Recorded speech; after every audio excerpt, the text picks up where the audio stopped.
Files जो है वो एलजी साहब के पास पड़ी हैं, उन्होंने टाइटल चेंज करने के लिए वो फाइल्स गई हैं। एक रकबे का तो हो गया, अब 2-3 रकबे और रह गए, उनका भी टाइटल चेंज होना है। Where is the good governance? Tell me, कौन सी गवर्नेंस है, मुझे बताएं आप। आज युवा सड़कों पे बैठा है, इज दिस गुड गवर्नेंस? आज एनएचएम के एम्प्लॉइज जैसे डॉक्टर्स और पैरामेडिक्स वो सड़कों पे बैठे हैं, is it a good governance? Teachers और लेक्चरर्स सड़कों पे बैठे हैं, नियमितीकरण की मांग कर रहे हैं, is this a good governance? Daily wagers खंभों पे शहीद हो रहा है, is it a good governance? आपकी आवाज उठाने से काम हो गया तो मैं आपको मुबारकबाद देता हूं, आपके चैनल को मुबारकबाद देता हूं। लेकिन लोगों के रोष प्रकट करने के बावजूद भी, पॉलिटिकल पार्टीज के रोष प्रकट करने के बावजूद भी वहां पर अभी जो है सड़कों का बुरा हाल है। अगर आपके माध्यम से हो गया तो मैं आपको मुबारकबाद देता हूँ, किसी के थ्रू भी होना चाहिए। सोली बनी बिलावर लवांग के लोगों ने मुझे कॉल की, उन्होंने कहा कि हमारे जो सड़कें हैं इतनी खस्ता हालत है, हम इस चीज का क्यों 90 रुपए जो है लखनपुर टोल में देते हैं, तो उसके लिए कोई आवाज नहीं उठाता। 10 लाख की गाड़ी है तो आपको 90,000 रुपया जो है वो अपने टोकन टैक्स देना है। टोकन टैक्स क्या है? वो भी तो रोड टैक्स है। बताओ, आप पेट्रोल डीजल खरीदे हो उस पर भी रोड टैक्स दे रहे हो, आप नई गाड़ी खरीद रहे हो उस पर भी रोड टैक्स दे रहे हो, और अब आप टोल प्लाजा के लिए भी रोड टैक्स दे रहे हो। मतलब टैक्स के ऊपर टैक्स, मल्टीपल टैक्सेशन है ना ये। जम्मू कश्मीर में गरीब का रहना जो है अब दुश्वार हो चुका है। ऐसा मैं तब कह रहा हूँ क्योंकि एक नया रूल जो है वो लागू कर दिया गया है कि अगर गांव में आपको अपने घर पे कोई भी नई चीज़ बनानी है तो आपको सरपंच की, पटवारी की और उसके साथ साथ जो VLW हैं वहाँ के, उनकी जो है वो परमिशन लेनी है। और कमर्शियली अगर आपको कुछ भी कंस्ट्रक्ट करना है तो उसके लिए आपको SDM की परमिशन होना ज़रूरी है। लेकिन इसी बीच अगर ये भी एक मुद्दा ये भी बना हुआ है कि बनाने के बाद जो है सरकार उसको, एडमिनिस्ट्रेशन उसको तोड़ने के लिए भी आ जाती है। अब क्या मजाक चल रहा है, इसके ऊपर बातचीत करने के लिए मेरे साथ गगन प्रताप जी हैं, जो कि जब भी बात करेंगे धड़ल्ले से बात करेंगे, इनसे ही मज़ीद जानने की कोशिश करेंगे।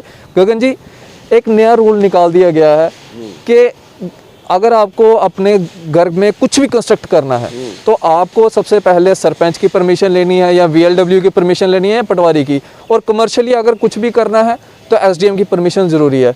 अगर परमिशन ले भी लेते हैं, कंस्ट्रक्ट भी कर लिया, तो बाद में एडमिनिस्ट्रेशन ही आ जाती है तोड़ने के लिए। आप किस तरह से देखते हैं? देखिए, आपने बहुत सारे मुद्दों को एक साथ जोड़ लिया और ठीक भी है क्योंकि ये इश्यूज बने हुए हैं और लोगों को तंग भी कर रहे हैं। जहाँ तक ये आपके रूरल कंटेक्स्ट की बात है, जहाँ पर ये जो अब कमिटीज़ बनी है परमिशन के लिए, एक रेजिडेंशियल के और कमर्शियल के लिए, सबसे पहले मैं आपको आपके माध्यम से लोगों को ये बताना चाहता हूँ कि लोगों को उसके पहले भी काफ़ी दुश्वारियों का सामना करना पड़ रहा है, क्योंकि शायद काफ़ी लोगों को ये पता नहीं होगा कि रूरल कंटेक्स्ट में जो कुछ ऐसी ज़मीन भी है जिस पे लोगों का मलकाना हक है, लेकिन वो जम्मू मास्टर प्लान में आ गया है। अब जम्मू मास्टर प्लान किन्होंने बनाया, सरकार ने कौन से कंसल्टेंट्स हायर किए? सुनने में यह आ रहा है कि जो कंसल्टेंट्स हायर किए थे वो अपने AC के कमरों में कोकून थे, उन्होंने वहाँ जाके वो मास्टर प्लान बनाया है। और गूगल से डाउनलोड करके जो है, ये मैं बता रहा हूँ, I am trying to disseminate information to the people, और उससे वो गूगल से डाउनलोड करके जो है जम्मू मास्टर प्लान बनाया है, ऐसे सुनने में भी आया है, ऐसी चर्चा भी चल रही है। अब उसकी वजह से प्रॉब्लम क्या हो गई, जिन लोगों के ज़मीनों में मलकाना हक थे उनको भी अब JDA से परमिशन लेनी पड़ती है। और जब वो JDA के पास जाते हैं परमिशन के लिए, जब एप्लीकेशन को दायर करते हैं तो उनको झटपट जवाब आता है कि जो आपकी ज़मीन है वो जम्मू मास्टर प्लान 2032 के एग्रीकल्चरल कैटेगरी में आती है या फॉरेस्ट कैटेगरी में आती है। ऐसे कितने लोगों के साथ हुआ है? ऐसे कितने अनेकों प्लॉट हैं, हज़ारों प्लॉट हैं जिन्हें लोग अभी सफ़र कर रहे हैं। मतलब कहने का मतलब ये हुआ कि लोग अपनी ज़मीन में अपने पैसे से भी घर नहीं बना सकते हैं। अच्छा, जब वो JDA में जाते हैं तो वो कहते हैं भैया देखिए, आपका बिल्कुल रेवेन्यू रिकॉर्ड्स में आपका मलकाना हक है ज़मीन का, लेकिन जम्मू मास्टर प्लान के हिसाब से आपकी ज़मीन जो है ये एग्रीकल्चर है या फॉरेस्ट है।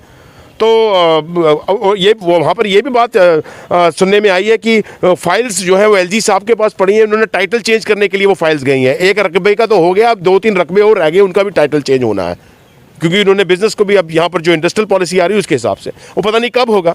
साथ में अब ये नया इन्होंने अब ये कानून बना दिया है, ये एक नया रूल्स जो है आ गए हैं कि अब आपको रूरल कंटेक्स्ट में जो अगर आपने रेजिडेंशियल मकान बनाने हैं तो एक रूरल कमेटी को आपने वहाँ से परमिशन लेनी है, जिसमें वहाँ का पटवारी, वहाँ का सरपंच और विलेज लेवल वर्कर जो है इस कमेटी के मेंबर्स हैं। और अगर आपने कमर्शियल परमिशन लेनी है तो आपको SDM से परमिशन लेनी पड़ेगी। अब ये समझ के परे है। अब देखो यहाँ पर डाइकॉटमी है। क्या अगर मुझे अपना मकान बनाना है गांव में, क्या मुझे पहले जेडीए से परमिशन लेनी है या इस रूरल कमेटी से परमिशन लेनी है? ये तो पहले क्लैरिफाई कीजिए आप। ऐसा ना हो जब आप रूरल कमेटी से परमिशन ले तो जेडीए वाले बोले भैया आपने हमसे परमिशन नहीं ली, जब आप जेडीए से परमिशन लो तो ये खड़े हो जाए नई जो कमेटी बनी है बोले आपने हमसे परमिशन नहीं ली। कहीं ना कहीं अब लोगों को जो है ना वो बेसिकली एक्सप्लॉइट किया जा रहा है। एक आम आदमी, गरीब आदमी को अब घर बनाना भी दुश्वार हो गया। अपनी ज़मीन पे आप अपने पैसे से घर नहीं बना सकते। बताइए किस किस्म का निज़ाम चल रहा है? और क्या ये करप्शन को ब्रीड नहीं होगी इससे? हर चीज़ का एक सिंगल विंडो सिस्टम होना चाहिए। ये जो आप अलग अलग डेलीगेट करते हैं रिस्पॉन्सिबिलिटी, पहले पब्लिक डोमेन में तो इसका आप ले लीजिए फीडबैक लोगों से, कैसे किया जाए। आप तुगलकी फरमान पे तुगलकी फरमान जारी करते हैं और लोगों के लिए जो है आए दिन जो है परेशानियां जो है वो लोगों के सामने खड़ी कर देते हैं। और कितने लोगों को अभी दुश्वारियों का सामना करना पड़ रहा है। और ये इसकी कोई क्लैरिटी नहीं है। सरकार को पहले इसकी क्लैरिफिकेशन देनी होगी, ये कैसे किया जाएगा। कंफ्यूजन का एक क्योस का माहौल है, कंफ्यूजन का माहौल है। जी, मेरा दूसरा सवाल ये रहेगा, टोल प्लाजा की बात करूंगा मैं। जी जी। टोल प्लाजा लगाए गए हैं, लोगों से टोल कलेक्ट भी किया जाता है और दादागिरी से कलेक्ट किया जाता है टोल। बिल्कुल, बिल्कुल। लेकिन सड़कें, नेशनल हाईवे की अगर हालत देखी जाए, लखनपुर से जम्मू की हालत देखी जाए तो इतनी खस्ता है कि कहने की बात नहीं है। मैंने खुद रिपोर्ट की थी और मेरी रिपोर्ट के बाद जो है वहाँ पे खड्डे भरने का काम किया जा रहा है। क्या लगता है कि जो लोग पैसा देते हैं वो गड्ढे भरने के लिए देते हैं या दोबारा से नई सड़क बिछाने? अगर तो आपकी आवाज़ उठाने से काम हो गया तो मैं आपको मुबारकबाद देता हूँ, आपके चैनल को मुबारकबाद देता हूँ। लेकिन लोगों के रोष प्रकट करने के बावजूद भी, पॉलिटिकल पार्टीज के रोष प्रकट करने के बावजूद भी वहाँ पर अभी जो है सड़कों का बुरा हाल है। अगर आपके माध्यम से हो गया तो मैं आपको मुबारकबाद देता हूँ। किसी के थ्रू भी होना चाहिए। मेरा ये मुद्दा है जी कि खड्डे भरे जा रहे हैं, लेकिन पैसा पूरी सड़क का दिया जाता है ना। मैं उस चीज के लिए कह रहा हूँ कि यहाँ पे क्या अंधकार क्यों है? मैं वही बता रहा हूँ आपको कि देखिए, पहले तो ये जो टोल प्लाजा लगे हैं जम्मू कश्मीर के अंदर, इनको ये NHAI के रूल्स को फ्लॉट करके लगे हैं, नंबर 1। नंबर 2, हम टोल प्लाजा इकट्ठा करते हैं। टोल प्लाजा मतलब आप रोड टैक्स ले रहे हो, इट्स अ रोड टैक्स। मैं आपके माध्यम से लोगों को बताना चाहता हूँ कि आप जो पेट्रोल खरीदते हो ना, पेट्रोल और डीजल, इस पे भी आप रोड टैक्स देते हो। आप सर्वे कर लीजिए, नेट से जरा सर्वे कर लीजिए कि जो पेट्रोल की जो कॉस्टिंग है उसमें एक कंपोनेंट का रोड टैक्स का नहीं है। उसके बाद आप मोटर व्हीकल डिपार्टमेंट को अब रोड टैक्स नहीं देते। जो आपका टोकन टैक्स कटता है RC में, रजिस्ट्रेशन सर्टिफिकेट में, देखिए कितना हो गया, 9% हो गया। 9% of the gross value of the vehicle.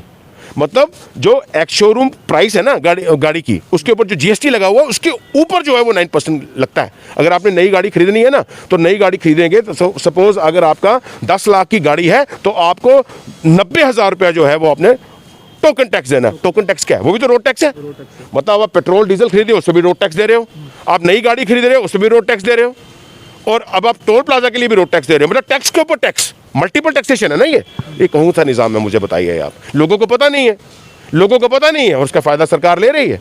और एक सवाल अवाम का है, मैं बसोली से ताल्लुकात रखता हूँ। जी जी। बसोली, बनी, बिलावर, लवांग के लोगों ने मुझे कॉल की। उन्होंने कहा कि हमारे जो सड़कें हैं इतनी खस्ता हालत है, हम इस चीज़ का क्यों 90 रुपये जो है लखनपुर टोल में देते हैं वो, तो उसके लिए कोई आवाज़ नहीं उठाता है। और मैं चाहता हूँ कि अगर आप हमारे चैनल के माध्यम से उन लोगों के लिए आवाज़ उठाएं तो उनको भी एक सहारा मिल जाएगा। पैंथर्स पार्टी ने हमेशा आवाज़ उठाई है इस मुद्दे पे, और आज भी मैं पार्टी की तरफ से आवाज़ आपके माध्यम से बताना चाहूँगा कि ये टोल प्लाजा जो है ये NHAI के गाइडलाइंस को फ्लॉट करते हुए बनाए हुए हैं। और अब सड़कों का हाल देख लीजिए, आपने ठीक कहा, टूटी फूटी सड़कें हैं। और जिस स्ट्रेच का आपने नाम लिया ना कि लखनपुर से लेकर जम्मू तक का स्ट्रेच, आप देख लीजिए कितने गड्ढे हैं वहाँ पर। और आप बिल्कुल ठीक कह रहे हैं, बरसात के समय में घुटनों तक वहाँ पानी आता है। इसका मैंने पिछली बार भी एक साक्षात्कार में बताया था। तो आपको किस चीज़ के पैसे दोगे आप? आपको सहूलियत ही अगर ना मिले तो ये तो एक्सटॉर्शन नहीं है, दिस इज इंस्टीट्यूशनलाइज्ड एक्सटॉर्शन। एक ऑर्गेनाइज लूट एंड प्लंडर है लोगों के पैसों का। बिल्कुल सही कहा आपने, ये एक ऑर्गेनाइज लूट है और इंस्टीट्यूशनलाइज्ड प्लंडर है लोगों के पैसे का। और इसकी रिस्पॉन्सिबल कौन है? अगर हम बोले सरकार है तो बिल्कुल सही होगा। और जब अगर मैं भाजपा में थोड़ा कटाक्ष कसूं तो ये बिल्कुल सही होगा। इन्हीं के लीडर्स ने कहा था, ये जब ओपोजिशन में थे तो इसी टोल प्लाजा, इसी आपका सरोवर टोल प्लाजा का ये विरोध करते थे। इन्होंने कहा था कि भाई हमारी सरकार आएगी इसको उखाड़ फेंकेंगे। जब इनके 25 MLA जीत के आए तो आपने देखा वही जो लीडर्स इनके जो ओपोजिशन में थे वो बाद में मंत्री बने। किसी ने कोई बात ही नहीं उठाई इस बारे में। फिर एक चर्चा और चली थी जब इनके राज्य अध्यक्ष को पूछा गया, उन्होंने कहते हैं हमने चिट्ठी लिखी है मिनिस्ट्री ऑफ रोड ट्रांसपोर्ट और हाईवेज को, बहुत जल्दी ये जो है ये आपका सरोवर टोल प्लाजा है उसको उखाड़ दिया जाएगा। आश्वासन दिया। वो उधर का उधर खड़ा है दानव की तरह और लोगों को लूट रहा है। अब ये कह रहे हैं कि उसको शिफ्ट करके कहीं आगे आगे पीछे ले जाना है, लेकिन खड़ा तो है ना। टोल प्लाजा को शिफ्ट करना और टोल प्लाजा को रिमूव करना दो अलग चीजें हैं। अब एक जगह से आप दूसरी जगह ले जाएंगे उसको, ठंडी कुई के पास ले जा रहे हैं, ऐसा चल रहा है, तो वहां ले जाएंगे, लेकिन है तो वो खड़ा वहां। लोगों को तो पैसे देने पड़ेंगे आपको। लोग पैसे दे रहे हैं, एक तो उनको सहूलियत नहीं मिल रही और दूसरा NHAI की गाइडलाइंस को फ्लॉट करते हुए वो पैसे दे रहे हैं। ये एक जजिया है। अगर मैं इसको बोलूँ ये केसरी जजिया है, इसे सैफरन टैक्स, तो इसमें कोई गलत बात नहीं होगी। मैं बेधड़क बोलता हूँ इस बारे में। गुड गवर्नेंस को लॉन्च किया गया, आप किस तरह से देखते हैं? Where is the good governance? Tell me, कौन सी गवर्नेंस है, मुझे बताएं आप। आज युवा सड़कों पे बैठा है, इज दिस गुड गवर्नेंस? आज NHM के एम्प्लॉइज जैसे डॉक्टर्स और पैरामेडिक्स वो सड़कों पे बैठे हैं, is it a good governance? Teachers और लेक्चरर्स सड़कों पे बैठे हैं, नियमितीकरण की मांग कर रहे हैं, is this a good governance? Daily wager खंभों पे शहीद हो रहा है, is it a good governance? Martyrs के लिए कोई एक्सग्रेशिया नहीं, is this a good governance? मुझे बताइए आप। छात्रों के लिए ऑनलाइन क्लासेस लेना जो अटेंड करना दुश्वार हो रहा है, is this a good governance? Inflation देख लीजिए आप कितनी है, is it a good governance? Unemployment कितनी सोरिंग है, और जम्मू कश्मीर जो है उसका जो अभी अनएम्प्लॉयमेंट इंडेक्स आया है वो 26.1% है, is it a good governance? Corruption number 1 पे है, is it a good governance? कहां है गुड गवर्नेंस, मुझे बताइए। यहां तो सरकारी, अरे गवर्नेंस वहां होती है जब गवर्नमेंट होती है। Where is the government? Tell me, do we have a popular elected government in Jammu and Kashmir? We don't have it. 2018 में असेंबली डिसॉल्व हो गई। सुप्रीम कोर्ट की रूलिंग है, डायरेक्शंस है कि जिन स्टेट्स में, जिन यूटीज में जो लेजिस्लेटिव असेंबली जब प्री मैच्योर डिसॉल्व होती है तो इलेक्शन 6 महीने के अंदर कराने चाहिए। कितनी देर हो गई? 3 साल होने को जा रहे हैं। डीलिमिटेशन कमीशन का अता पता ही नहीं है। 22 महीने हो गए हैं लेकिन अभी तक पब्लिक डोमेन में जो है डीलिमिटेशन की रिपोर्ट नहीं आई है। लग रहा है कि केंद्र सरकार और भाजपा सरकार जो है वो जम्मू कश्मीर में इलेक्शंस करवाना ही नहीं चाहते। यहां चल रहा है बाबू राज। तो कहां है गवर्नेंस? गवर्नेंस तब होगी जब यहां पर लोकतंत्र बहाल होगा, चुनाव होंगे, लोग अपने नुमाइंदे चुनेंगे। ये जो ब्यूरोक्रेट्स बैठे हैं कुर्सियों पे, इनका तो लोगों के साथ कोई कनेक्ट ही नहीं है। इन लोगों के साथ कोई इमोशनल कनेक्ट ही नहीं है। लोग इनको एक्सेस ही नहीं कर पाते, ना ये लोगों को एक्सेस कर पाते हैं। एसी, ये अपने एसी दफ्तरों के अंदर कोकून है और सिर्फ क्या करते हैं, अखबार देखो सुबह आप, कोई ना कोई तुगलकी फरमान जो है जारी हो गया होता है और खमेजा कौन उसका भुगतती है? आम जनता। जनता सड़कों पे, बाबू शाह दफ्तरों के अंदर, एसी कमरों के अंदर। ये है निज़ाम। कौन सी गवर्नेंस की बात करते हो यार आप? और मिलने की बात की जाए, जब इनके साथ दफ्तरों में मिलने के लिए जाते हैं वहाँ पे उस टाइम मिलते भी नहीं है। बताइए। अरे हमारे इवन पॉलिटिकल लीडर्स के जो डेपुटेशन जाते हैं ना, उनको भी ठीक से एंटरटेन नहीं करते। जो हमारे मेमोरेंडम्स होते हैं वो भी ये लोग जो डस्टबिन में फेंक देते हैं। लोगों को कहाँ मिलेंगे ये? जब लोगों के रिप्रेजेंटेटिव के साथ ऐसा बुरा व्यवहार है तो लोगों की बात तो बहुत दूर की बात है, ये लोगों को मिलेंगे। लोगों से कोई कनेक्ट ही नहीं है। अब देख लीजिए, लोग सब सड़कों पे हैं। किस किस का नाम लूँगा? एम्प्लॉयज़ की बात करें वो दुखी, यूथ की बात करूँ वो दुखी, किसान की बात करो वो दुखी, ट्रेडर्स की बात करो वो दुखी, शॉपकीपर की बात करो वो दुखी, रेडी वाला वो भी दुखी, फड़ी वाला वो भी दुखी, छोटा दुकानदार वो भी दुखी। मुझे बताइए, खुश और संपन्न कौन है? लोकतंत्र में सरकार लोगों के लिए होती है, लोगों के द्वारा बनाई जाती है। तो सरकार ही नहीं है। फिर अगर सरकार नहीं है, there is no governance. Simple as that, simple. बहुत बहुत शुक्रिया गगन जी। तो ये हमारे साथ बातचीत में गगन प्रताप जी थे, जो कि नेशनल पैंथर पार्टी के जनरल सेक्रेटरी हैं। और मैंने पहले भी कहा शुरू में कि जब भी बात करते हैं बेपाकी से, धड़ल्ले से बात करते हैं, जो कि नए इश्यूज़ बने हुए हैं उनके ऊपर इनका क्या कहना है आपने बखूबी सुना। अपनी राय कमेंट सेक्शन में ज़रूर रखें। अब इसी तरह से बने रहें जगह न्यूज़ 7 के साथ। मुझे दीजिए इजाज़त, नमस्कार।